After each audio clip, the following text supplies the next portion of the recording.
بسم اللہ الرحمن الرحیم بسم اللہ الرحمن الرحیم العکس دال ان یقع العکس بین اطراف الجملتین محسنات معنویہ میں سے 35ویں نمبر پر ہے العکس، جس کی بات ہم نے کل شروع کی تھی۔ عکس کیا ہے کہ کسی جملے کے مقدم کو دوسرے جملے میں مؤخر کرنا، پہلے جملے کے مؤخر کو دوسرے میں مقدم کر دینا۔ اس کی انہوں نے اقسام شروع کی تھیں، یہ بیان فرما رہے تھے۔ کل پہلی قسم یہ تھی کہ مثلاً جملہ اول میں جو مضاف تھا وہ جملہ دوم میں مضاف الیہ بن جائے۔ اس کی بہت ساری مثالیں کل میں نے گزارش کی تھیں، انہوں نے خود بھی دی تھی۔ کلام الملوک ملوک الکلام، میں نے اس میں گزارش کی تھی۔ کلام الامام امام الکلام، اول العلم علم الاول، اوصاف الاشراف اشراف الاوصاف الاخری، یہ بات کل گزری تھی۔ دوسری قسم کل یہ آئی تھی کہ دو جملوں میں دو فعل استعمال ہوئے، لیکن جملہ اول میں فعل کا متعلق کوئی اور ہے اور جملہ ثانی میں اس فعل کا متعلق کوئی اور ہے۔ اس کی مثال بھی کل ہم نے پڑھی، یخرج الحی من المیت ویخرج المیت من الحی۔ دو جملے ہیں، پہلے میں یخرج و فعل استعمال ہوا، دوسرے میں بھی یخرج و فعل استعمال ہوا، لیکن پہلے میں فعل کا متعلق الحی ہے جبکہ دوسرے میں اس کا متعلق المیت ہے۔ تیسری قسم گزشتہ درس میں ہم نے یہ پڑھی تھی کہ دو جملے ہیں اور ان دو جملوں میں عکس بئی معنی ہو کہ جو پہلے جملے میں مقدم ہے وہ دوسرے میں مؤخر ہو جائے، جو پہلے میں مؤخر ہے وہ دوسرے میں مقدم ہو جائے۔ اس کی مثال ہم نے دی تھی، لا ہن حل لہم ولا ہم یحلون لہن۔ پہلے جملے میں ہنہ مقدم اور ہم مؤخر تھا، جبکہ دوسرے میں عکس کیا ہوا کہ اس میں ہم کو مقدم اور ہنہ کو مؤخر، یہ عکس ہو گیا، اس کا برخلاف ہو گیا، اس کا الٹ ہو گیا، بالکل آسان۔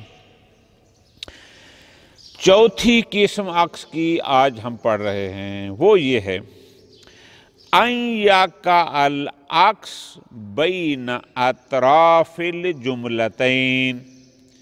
دو جملے ہیں اور ان دو جملوں کے اطراف میں عکس ہو۔ کیا مطلب؟ بالکل آسان اور بالکل سادہ۔ ایک جملے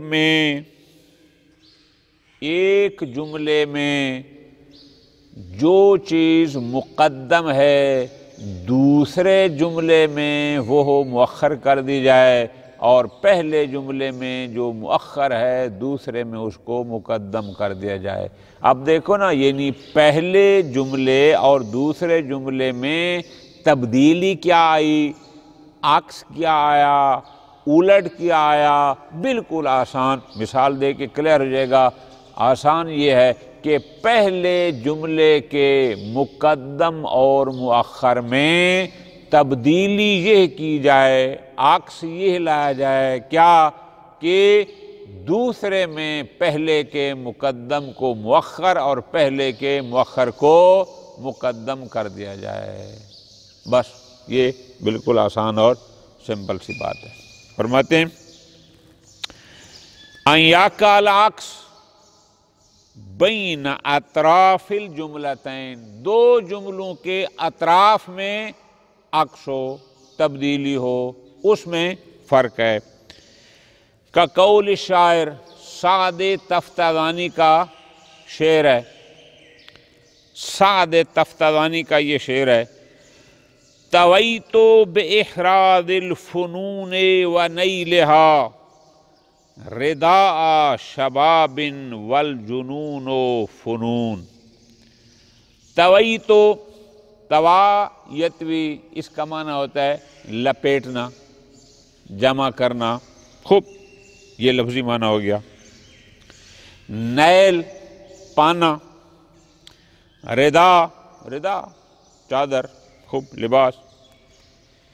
اب ذرا غور کرنا، سعد تفتازانی کا یہ شعر ہے. وہ کہتے طویت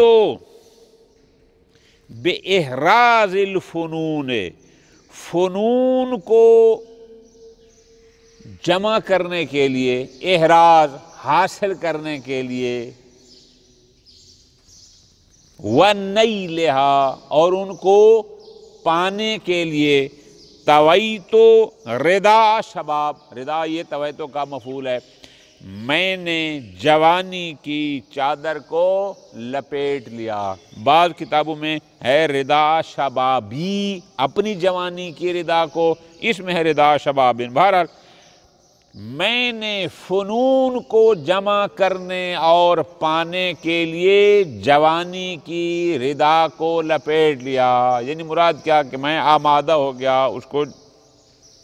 خوب. پھر والجنون فنون، جبکہ جنون فنون ہے، اس کی کئی قسمیں ہیں. والجنون فنون، اس کی کئی قسمیں ہیں. فنون یہ فن قسم کے معنی میں بھی ہے اور خود یہ ہنر کے معنی میں بھی ہے. جنون کی بہرحال کئی، در حالانکہ جنون کی کئی قسمیں ہیں. اب آگے سمجھنا، اب یہاں جنون پہلے ہے، فنون بعد میں ہے. کہتے فحینا تعاطیت الفنون وحظھا، جب میں نے فنون حاصل کر لیے، جب مجھے فنون عطا کر دیے گئے، وحظھا، حظ کہتے نصیب کو، اور فنون میں سے جو میرا حصہ تھا وہ مجھے مل گیا. تبین لی، جب فنون میں سے کچھ حصہ مجھے مل گیا اور میں نے کچھ فنون حاصل کر لیے، تبین لی، اب میرے لیے واضح ہوا. کیا واضح ہوا؟ ان الفنون جنون، یہ فنون تو دیوانگی ہے. اب ذرا غور کرو، یہاں شاہد کیا ہے؟ اوپر جملے میں کہا تھا والجنون فنون، اور نیچے کہا ہے ان الفنون جنون. ٹھیک ہے جی. اور اس کے معنی میں بھی شاعرین نے بڑی اس میں دقت کی ہے کہ اوپر والا جنون فنون اقسام کے معنی میں ہوگا. یعنی کیا کہ جنون کی کئی قسمیں ہیں. نیچے ایک ان الفنون، کہ یہ جو مختلف فن ہیں یہ بھی جنون ہے، کہ بندہ کبھی ادھر اس کو سیکھنے جائے، کبھی اس فن کو، کبھی اس فن کو. یہ بھی دیوانگی ہے کہ مختلف فنون کے پیچھے آدمی بھاگتا رہے، یہ بھی دیوانگی ہے. بہرحال محل شاہد ہمارا یہ تھا کہ جملہ اول میں الجنون فنون تھا، جبکہ جملہ ثانی میں اس کا عکس کیا اور اس نے کہا الفنون جنون.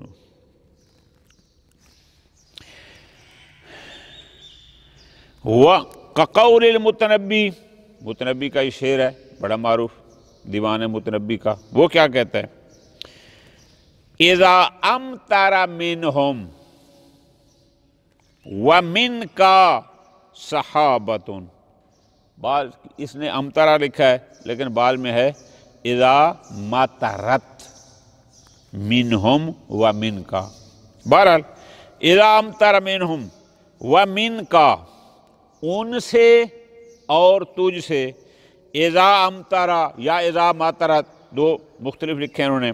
صحابتن، صحابہ سین کے ساتھ، یعنی جب ان کے اور تیرے بادل برستے ہیں. یہ تو لفظی معنی ہو گیا. مراد کیا؟ وہ بھی سخاوت کرتے ہیں، تو بھی کرتا ہے، لیکن فوابلہم تل وتلک وابل. وابل کہتے ہیں شدید بارش کو، اور تل کہتے ہیں خفیف، تھوڑی، جس کا اثر کم ہو.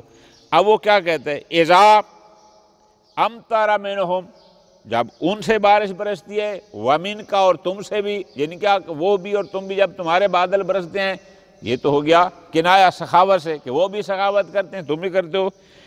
فوابلہم، فا اذا کے جواب میں، وابلہم یعنی ان کی شدید بارش بھی تلن قلیل الاثر ہے، اس کا اثر تھوڑا ہوتا ہے۔ مراد کیا؟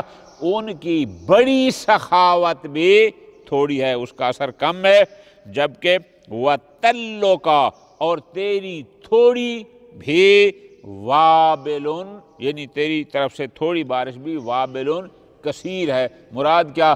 ان کی کثیر سخاوت تھوڑی ہے، جبکہ تیری تھوڑی سخاوت بھی کثیر ہے۔ محل شاہد کیا ہے؟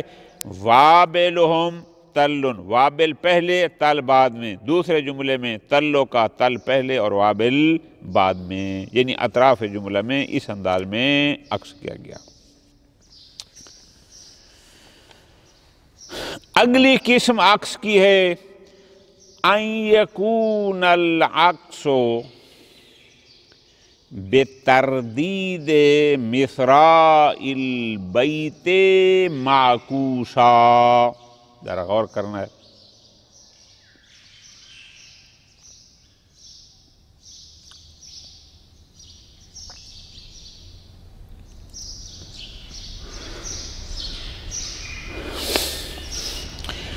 ان یکون العکس، عکس کیسے ہو؟ بتردید مصراع البیت، کہ ایک شعر کے مصرع میں تردید، تردید یعنی تکرار کرے لیکن معکوساً۔ آگے بتاتا ہوں کہ یہاں معکوساً سے مراد کیا ہے، ذرا غور کرنا۔ ان للوجد فی فؤادی تراکم،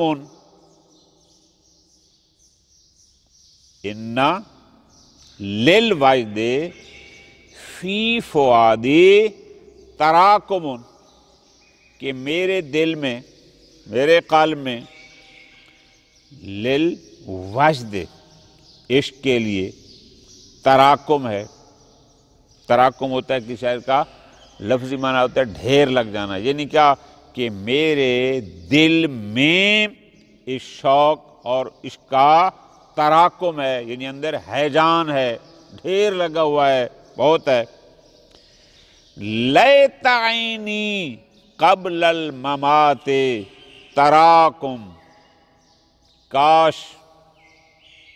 کاش میری آنکھیں قبل الممات مرنے سے پہلے تراکم تمہیں دیکھ لیتی۔ اب ذرا غور کرو، پہلے میں بھی تراکم ہے، دوسرے میں بھی تراکم، لیکن وہاں تراکم پہلے میں اسم ہے اور اسی کو دوسرے میں لایا مصرے میں تراکم کو، لیکن یہاں فعل ہے، یہاں ہے تراکم، آنکھیں دیکھتی کم تمہیں، جبکہ وہاں ہے تراکمن، تراکم یعنی ڈھیر لگا ہوا ہیجان۔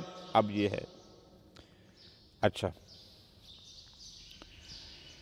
فی ہواکم، دوبارہ دیکھو، یا سعادتی، تمہارے عشق میں، تمہارے شوق میں، یا سعادتی ہے میرے سردارو، مت وجدن، میں وجد میں، شوق میں مر گیا۔ ٹھیک ہے جی، آگے پھر کہتا ہے مت وجدن، میں مر گیا شوق سے، عشق سے، اے میرے سردارو، فی ہواکم، تمہارے عشق میں، تمہارے شوق میں۔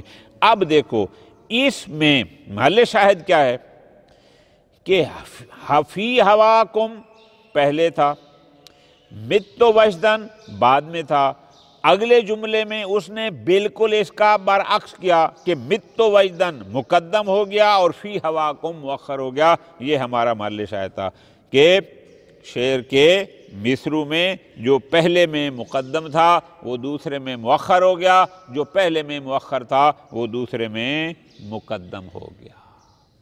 یہ عکس کی 4-5 مثالیں تھیں۔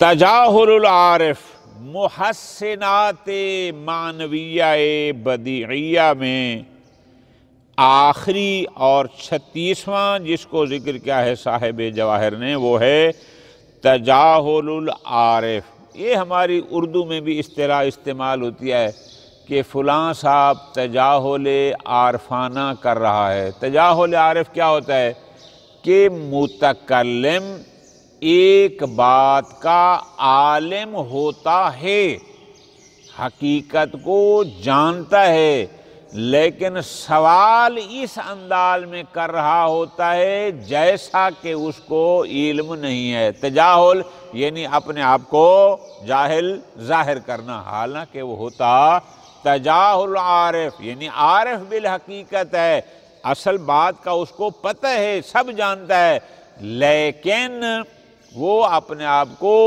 یعنی انداز کیا کر رہا ہے، گویا کہ اس کو پتہ نہیں ہے۔ اس کو کہتے ہیں تجاہل عارفانہ، کہ جانتے ہوئے پھر بھی اپنے آپ کو جاہل ظاہر کرنا۔ اچھا،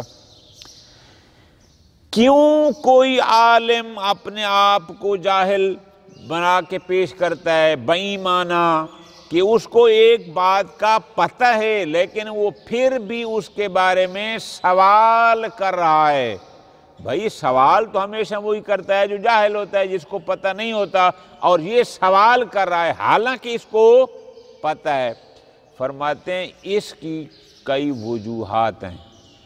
بسا اوقات بذریعہ سوال وہ مخاطب کی سرزنش کرنا چاہتا ہے، بسا اوقات بذریعہ سوال اس کو مذاق اڑانا چاہتا ہے، بسا اوقات سوال کے انداز میں اظہار تعجب کرتا ہے۔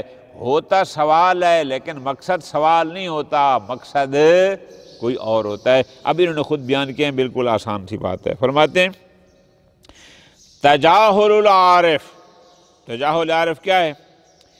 سؤال المتکلم، ایک متکلم مخاطب سے سوال کرے، اما اس چیز کے بارے میں، یعلمہ حقیقتاً، کہ جس کو حقیقتاً یہ متکلم جانتا ہے، یعنی متکلم ایک چیز کا علم رکھتا ہے لیکن اس کے باوجود بھی دوسرے بندے سے سوال کرتا ہے، تجاہلاً منہ، اس سے تجاہل کرتے ہوئے، یعنی یہ ظاہر کرتے ہوئے گویا کہ اس کو اس کا علم نہیں ہے۔ اچھا، یہ کیوں کرتا ہے کوئی عالم متکلم ایسا؟ لنقطٍ، فرماتے ہیں اس کے چند وجوہات ہیں، وہ مختلف مواقع پر مختلف معانی حاصل کرنے کے لیے ایسا کرتا ہے۔ مثلاً التوبیخ، توبیخ یعنی سرزنش کرنا، ڈانٹنا، وشدت الجزع یعنی اپنے غم کی سختی کا اظہار کرنا، شدت کا، اس کے لیے وہ جانتے ہوئے پھر بھی وہ سوال کرتا ہے۔ فی قولہ، لیلی بنت طریف، یہ اس کا شعر ہے، وہ کہتی ہے آیا شجر الخبور ما لکا مورکن، لفظوں پہ غور، آیا شجر الخابور، کہتے ہیں خابور شام میں ایک علاقہ ہے، مورک کہتے ہیں ورق سے ہے، یعنی وہ درخت کے جو پتوں والے ہوں، مراد کیا ہے؟ یعنی سرسبز و شاداب ہوں۔ اب یہ کہہ رہی ہے لیلا، آیا شجر الخابور، اے سرزمین خابور کے درختوں، مالکا، تمہیں کیا ہو گیا ہے؟ مورکن، تم سرسبز ہو، حالانکہ تمہارے اوپر سبزہ ہے، تمہارے پتے ہیں، کأنکا، گویا کہ تم لم تجزع علی ابن طریف، ابن طریف کی موت پر تم غمگین نہیں ہو۔ یعنی اس شعر میں اپنی شدت غم کا اظہار کر رہی ہے۔ ٹھیک ہے جی، اور سرزنش۔ بعد نے کہا ہے کہ نہیں، خابور خود ایک درخت ہوتا ہے اور یہ براہ راست اس خابور کو، بعد نے یہ ترجمہ کیا ہے، بعد نے کہا ہے کہ نہیں یہ علاقے کا نام ہے۔ اگر خود درخت کا نام ہوگا تو اس کا معنی ہوگا اے خابور کا درخت، تمہیں کیا ہو گیا کہ تو سردبز ہے، گویا کہ تو نے ابن طریف کی موت پر کوئی جازہ فدا نہیں کیا، یعنی کوئی غمگین نہیں ہے۔ مراد کیا تھا کہ اگر تو غمگین ہوتا تو تیرے اوپر یہ پتے نہ ہوتے، تو سرسبز و شاداب نہ ہوتا، خشک ہوتا۔ بہرحال یہ توبیخ اور شدت فضل کے لیے۔ بساؤ کا تجاہل عارف، اس کی وجہ ہوتی ہے المبالغۃ فی المدح، یعنی کسی کی تعریف میں مبالغہ کرنا۔ مثلا ایک شخص اپنے مخاطب کو کہے وجہ کا بدر ام شمس، تیرا چہرہ چودھویں کا چاند ہے یا سورج ہے۔ اب یہ سوال کر رہا ہے، اب یہ سوال نہیں کر رہا، در حقیقت اس کی تعریف میں مبالغہ کر رہا ہے کہ تیرا چہرہ ایسے چمک رہا ہے جیسے چودھویں کا چاند ہو یا سورج ہو، لیکن انداز اس نے ایسا اپنایا کہ وجہ کا بدر ام شمس۔ اویل مبالغہ فی ذم یا تجاہل عارف، بسا اوقات کیا ہے، تعریف میں مبالغہ نہیں بلکہ مذمت میں مبالغہ۔ وہ کیسے؟ فرماتے ہیں کہ قول زہیر کا ایک بڑا مشہور شعر ہے، کئی دفعہ گزرا ہے، وَمَا أَدْرِي، مجھے پتہ نہیں ہے، فی الحال میں نہیں جانتا، مجھے اس بات کا علم فی الحال نہیں ہے، وَسَوْفَ إِخَالُ أَدْرِي، اور عن قریب میرا خیال ہے کہ مجھے پتہ چل جائے گا، مجھے سمجھ آ جائے گی۔ کیا؟ اقوم آل حسن ام اقوم آل حسن ام نساء، کیا آل حسن قوم یعنی مرد ہیں ام نساء یا عورتیں ہیں؟ تو در حقیقت آل حسن کی یہ مذمت کر رہا ہے کہ مجھے پتہ نہیں ہے کہ یہ آل حسن مرد ہیں یا عورت ہیں۔ درست اس کو یوں پڑھنا ہے، اقوم کیا مرد ہیں آل حسن ام نساء یا عورتیں۔ اب یہ مبالغہ فی المذمت ہے، در کے ان کی توہین کر رہا ہے، مذمت کر رہا ہے کہ مجھے پتہ نہیں چل رہا کہ یہ مرد ہیں یا عورتیں ہیں، تو یہ مذمت ہے اور لیکن مبالغہ ہے۔ فرماتے ہیں بسا اوقات تجاہل عارف کی وجہ کیا ہوتی ہے؟ وہ ہوتی ہے التحکم، مذاق اڑانا، مسخرہ کرنا یا سرزنش کرنا، توبیخ کرنا، سارے معنی میں آتا ہے۔ نحو قولی تعالی، آیت مجیدہ ہے، افسحر ھذا ام انتم لا تبصرون، کہ جب وہ جہنم میں جائیں گے تو وہ کافر پیغمبر اکرم صلی اللہ علیہ وآلہ وسلم جو بھی معجزہ دکھاتے تھے، یہ لوگ کہتے تھے کہ یہ جادوگر ہے، یہ بھی جادو ہے، یہ بھی جادو ہے، یہ بھی جادو ہے۔ اب وہ جہنم میں جائیں گے تو اب ان سے سوالیہ انداز میں کہا جائے گا افسحر ھذا، کیا یہ بھی جادو ہے؟ اور جیسے تم دنیا میں کہتے تھے، یعنی گویا ان کا مسخرہ کیا جا رہا ہے، جو سرزنش کہتے ہیں ام انتم لا تبصرون، کیا تمہیں نظر نہیں آ رہا؟ یعنی اب یہاں ہے سوال، لیکن یہ کیا ہے؟ افسحر ھذا، یہ تحکم ہے۔ تحکم معنی ہوتا ہے مذاق اڑانا، مسخرہ کرنا، سرزنش کرنا مذاق کے انداز میں الاخر۔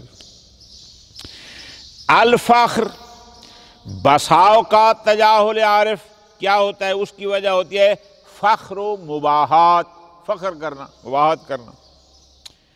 مثلا یہ شعر ہے، ایونا، ہم میں سے کون، ایونا، ہم میں سے کون، تعرف المواقف منہ، مواقف یعنی اس میں سے میدان جنگ کو جانتا ہے، ہم میں سے کون ہے جو میدان جنگ کو جانتا ہے، وثبات علی الاعداء، اور دشمن پر حملہ کرنے کو جانتا ہے، وثباتا، اور اس پر ثابت قدم رہنا، ڈٹے رہنے کو جانتا ہے۔ یہ ایونا ہے سوال اندازیہ، لیکن فخر کر رہا ہے یہ پہلا جو وثبات ہے یہ ہے وثبات، جمع ہے وثبہ کی۔ وثبہ کا ویسے معنی تو ہوتا ہے نا جمپ لگانا، لیکن یہاں مراد ہوتا ہے ادا آ گیا نا، یہ دشمن پر حملہ کرنا۔ دوسرا جو ہے وہ ہے وثباتن، ثبات ثابتہ کا مصدر ہے، یعنی اس پر پکا رہنا، مضبوط رہنا، جم جانا، یہ مراد ہے۔ بہرحال فخر کیا ہے کہ اینا تعرف ہو، ہم میں سے کون جانتا ہے، یعنی مراد وہ فخر کر رہا ہے کہ مجھے پتہ ہے میدان جنگ کا، اور مجھے پتہ ہے کہ دشمن پر حملہ کیسے کیا جاتا ہے، اور مجھے پتہ ہے کہ وہاں کیسے جم کر لڑنا ہوتا ہے، ڈٹے رہنا ہوتا ہے۔ اصل فخر ہے، لیکن انداز اس کا سوالیہ ہے، اینا، ہم میں سے کون جانتا ہے۔ خوب، اسی طرح تجاہل عارف کی ایک وجہ ہے التعجب، یعنی تعجب کرنا، حیرت کرنا۔ مثلا آیت مجید ہے، سوال ہے کیف تکفرون باللہ، تم کیسے اللہ کا انکار کرتے ہو، وکنتم امواتا فاحیاکم۔ اب یہاں پر کیفا سوالیہ نہیں ہے، در حقیقت تعجب کے لیے، تم نہیں تھے، اس نے تمہیں زندگی دی، پھر تمہیں موت دے گا، تعجب ہے، پھر بھی تم اس اللہ کا انکار کرتے ہو۔ اب یہاں سوال نہیں ہے، در حقیقت تعجب ہے ان کے اس طریقہ کار پر کہ تم نہ تھے اور تم اب ہو، اور پھر بھی تم انکار کرتے ہو اس ذات کا کہ جس نے تمہیں نہ ہونے سے، ہونا عدم سے وجود دیا۔ وَنَحْوُ قَوْلِهِ تَعَالَى، اس طرح اور آیت مجیدہ ہے، وہ بھی اسی تعجب کے معنی۔ أَلَمْ تَرَ إِلَىٰ رَبِّكَ، کیا تو اپنے رب کی طرف نہیں دیکھتا؟ کیف مد الظل، کیف مد، اب یہاں پر اگرچہ عالم استعمال ہوا کیا کے معنی میں، کیا تو نہیں دیکھتا اپنے رب کی طرف، لیکن یہاں سوال نہیں ہے، یہاں در حقیقت تعجب ہے۔ الی غیر ذالک من الاغراض البدیعیۃ، فرماتے ہیں تجاہل عارف کی یہ تو ہم نے 3-4 قسم بتائی ہیں، اور بھی ہیں کئی اغراض کے جس شمار نہیں کیا جا سکتا کہ جہاں پر تجاہل عارف کیا جاتا ہے۔ تو بحمد اللہ آج اس مقام پر محسنات معنویہ کی 36 اقسام بحمد اللہ مکمل ہوئی، اگرچہ ان کو مکمل کرنے میں ہمیں سال لگ گیا ہے کرونا کی وجہ سے، لیکن اب اللہ پاک توفیق دے گا اور باقی ماندہ کو ہم جلد مکمل کر لیں گے۔ وصلی اللہ علی محمد وآل محمد۔